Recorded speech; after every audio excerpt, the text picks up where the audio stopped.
for the devil. A naked woman is ceremoniously assaulted with a dagger. The devil lays each initiate into a coffin, and a ribbon is tied to their genitalia.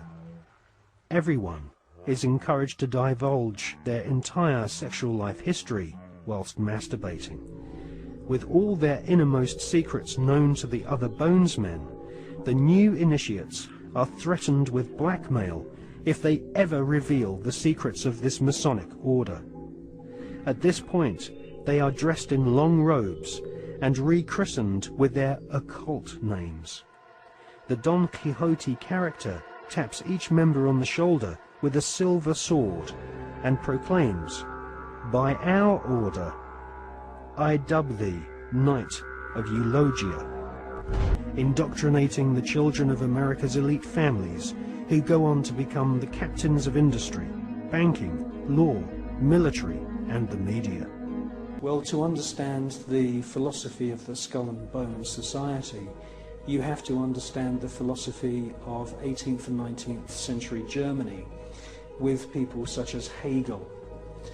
Now, the dialectic system, the dialectical political system, was not devised by Karl Marx. It was actually developed by Hegel, Fichte, and also contributed to by Kant. These German philosophers believed that you could create change in society by conflict. And this could be, for example, political conflict, the conflict between left and right.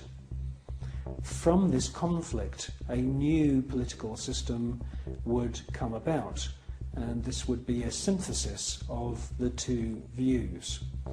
Now, that sounds pretty innocent, but in actual fact, the dialectical system is used in military combat as well. And Hegel's plan, which is being actually carried out right now, is to create conflict, to create wars.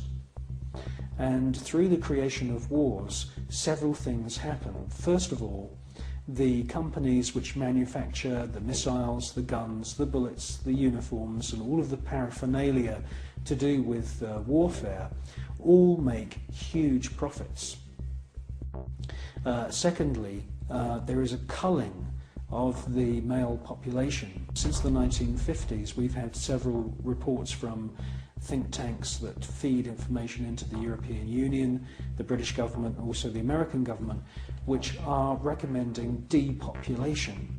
And there is several plans which we believe have been put in motion right now.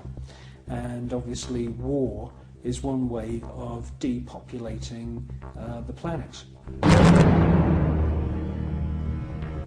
Now, in addition to creating false conflict and engineered wars, the Hegelian philosophical system, which is being followed by the Skull and Bones Society at Yale and also the group at All Souls College at Oxford University, the Hegelian system also requires complete and utter obedience from everyone in society.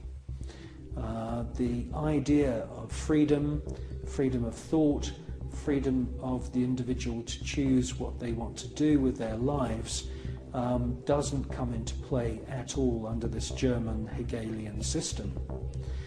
In actual fact, Hegel says that the individual should be 100% obedient to the state, and the state should take on the image of God.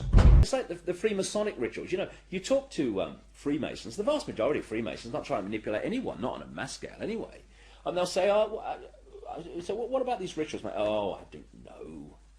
They do silly things where you try to leg up and bare your bloody breast. I don't know, it's an ancient bloody tradition. I don't know what it's all about. Anyway, you know, they do a nice dinner, you know, so you only have to do it once. They don't realise that these initiation rituals are actually set up to affect the participants in a certain way that allows these other dimensional entities, which folklore have talked about for thousands of years all over the bloody planet, this theme of possession by demons. These are entities that exist just outside the frequency range of the five senses.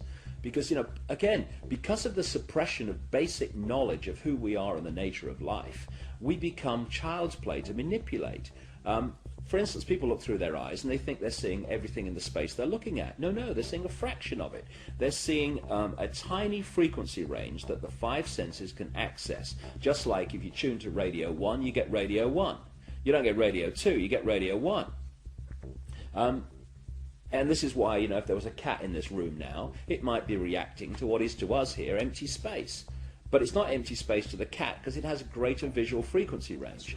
Now, just outside the frequency range of the five senses are entities that are manipulating this five sense reality through these particular bloodlines. And one of the key places where this possession takes place is during these satanic rituals and gatherings, when the vibrational environment is created by the ritual that allows this takeover of the mental and emotional processes of these people to take place.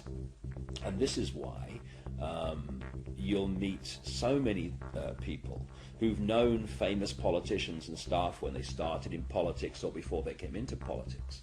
And they'll say, you know, mate, that guy ain't the bloke that I knew.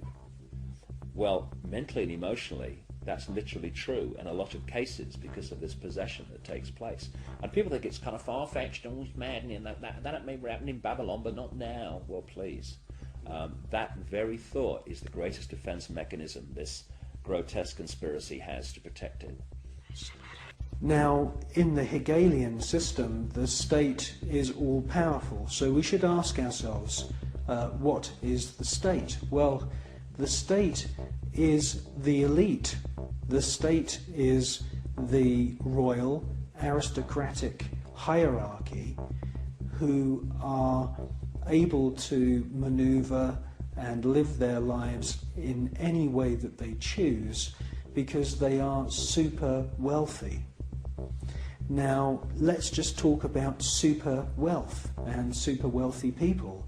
I can tell you now, after meeting quite a few of them, that they are very, very different to you or me. When I'm talking about super wealth, I am not talking about Puff Daddy who has allegedly 3 Bentleys. I'm talking about super wealth, family wealth, which was in the millions back in the 19th century. Now, when we look at this hierarchy of aristocrats and royal families around the world, we can see that they are the state. They are the people that the robots, I call them robots, the civil servants who run the machinery of the state. It is the civil servants who swear allegiance to this elite. When you join the British Civil Service, you do not swear an oath to serve the British people. You swear an oath to serve the monarch. It's the same when you become a spy.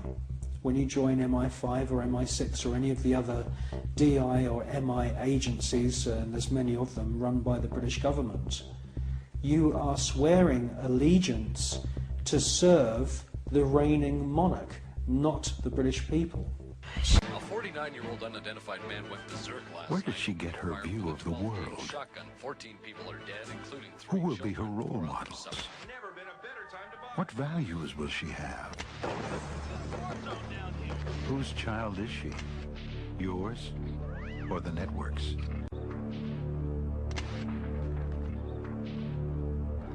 Take back your children. Turn off the TV.